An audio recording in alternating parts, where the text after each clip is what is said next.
As time goes by and various technologies improve, it also becomes more affordable to manufacture and implement them into products. As a result, we, the public, benefit from this reduction in manufacturing costs, as it means that retail prices too get reduced. Only a few short years ago, wireless headphones were pretty pricey, and if you were to throw in active noise cancellation as well, that price headed well into the realm of not being considered affordable by most consumers. But thankfully, we have now gotten to that point where manufacturers can and do produce wireless headphones that feature active noise cancellation at very reasonable prices. Audio Technica have stepped into the game and are offering this, the ANC700BT, at a mere $200. So, is this it? Is this all you need to spend to get a decent set of wireless noise cancellation headphones? Well, let's check it out. The construction of the 700BT is almost entirely out of plastic, with only the headband extension system being made of spring steel. But this is pretty common for most headphones, not just ones within this price bracket. My main criticism of the headband adjustment system is that it's not very secure. There are distinct steps that can be felt in the form of clicks when making an adjustment, but they don't feel very solid, meaning that you could easily end up making unintended adjustments from time to time. Overall, it has quite a stealthy look, as the Audio Technica logo on each ear cup doesn't really stand out against the all-black rubberized finish. Subtlety is the name of the game here, and I'm personally a big fan of it. As far as the headband and ear pads are concerned, these do feel fairly soft when touching them, but on your head they don't provide as much comfort as something like the QC35-2 from Bose or the 1000X M2 from Sony.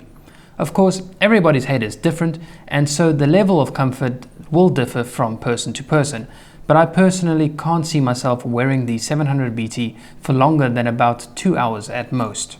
There are a couple of neat features built into the design of the headphone, especially within the left ear cup. We're seeing gesture control becoming more and more common with headphones these days, and this is something that's present in the 700BT as well. When the headphones are turned on, the noise cancellation feature can be turned on or off by simply covering the left ear cup with your hand for approximately 2 seconds. For the most part, this gesture works reasonably well, but every now and then it can take 2 or more attempts for the gesture to get recognized. Then there are also gestures for play, pause, skip, and to adjust the volume. To play or pause a track simply requires a single tap with one finger on the Audio Technica logo. However, it's when we get to the gesture for skipping tracks and adjusting the volume that things are a little unintuitive. You can only skip from one track to another. You can't fast forward or rewind within a track. That in itself isn't actually a problem, and most, if not all, headphones that have playback controls operate exactly this way. Instead, the issue here lies with the gesture for skipping between tracks, which is to drag your finger up for the next song or to drag your finger down for the previous song. Now, instinctively, the need for dragging your finger suggests some level of control, as though the range of that movement or gesture would be representative of the extent of the action you are trying to perform. In this case, that would be most appropriate for fast forwarding and rewinding, or for volume control. Instead, to increase the volume, you'd need to tap with one finger the upper portion of the ear cup above the logo, and to reduce the volume requires a tap on the lower portion of the ear cup below the logo. So surely it would have made more sense in terms of what's the most intuitive way to interact with the device if the gestures for skipping tracks and volume control were swapped. Perhaps this is something that Audio Technica could change within a software update, assuming that a software update is even possible, of course. If it is possible, I strongly recommend that they look into this. So of course, the most important aspect of any headphone is how it sounds. Let's start off with how the 700BT performs in wired mode. There is a noticeable amount of bass bloat, and this does spill a bit into the mids. There's also a slight hollowness and somewhat of a dark sound signature present. What did surprise me though is with regards to the highs, as I was expecting more of a V-shaped signature. Instead, the upper registers are actually pretty well controlled. Overall, it's not a sound that I would characterize as being unlistenable. Or At least that is true with reference to how the 700BT sounds in wireless or noise cancellation mode. It seems that, unfortunately, the 700BT's main features are also its Achilles heel.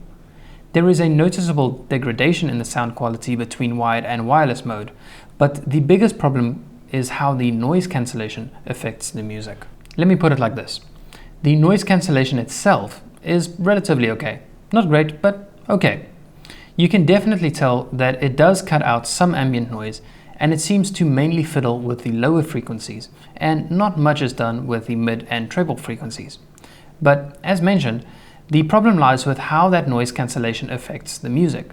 Even in wired mode, turning on noise cancellation reduces the bass region immensely. What you're left with is a sound that has had so much of the punch and life of the music just chucked out the window. As you might expect, this problem is even more prominent in wireless mode. In essence, the 700BT sounds like a headphone that was designed to be a wired headphone, and the wireless and noise cancellation features were merely an afterthought. At the end of the day, as far as the overall value of the 700BT is concerned, determining that value is going to depend on what your needs are. It would have been great if I could recommend these headphones as an affordable wireless and noise cancelling solution, but unfortunately there just wouldn't be any sense in doing so, as I don't feel that the 700BT's wireless and noise cancelling features should be considered as being spotlight features, even though they are advertised as being exactly that. If you're looking for a pair of headphones that sound relatively decent, and you'll only occasionally use the wireless or noise cancelling features, then they may very well make sense to you. But if wireless and noise cancellation are the main features that you're considering, then you'd be better off looking elsewhere. If you can manage to stretch your budget for something like the QC35-2 or 1000X-M2, then that would be a significantly better purchase. As always, thank you so much for watching. If you've got any questions, leave them down below. I'll catch you in the next one. Cheers.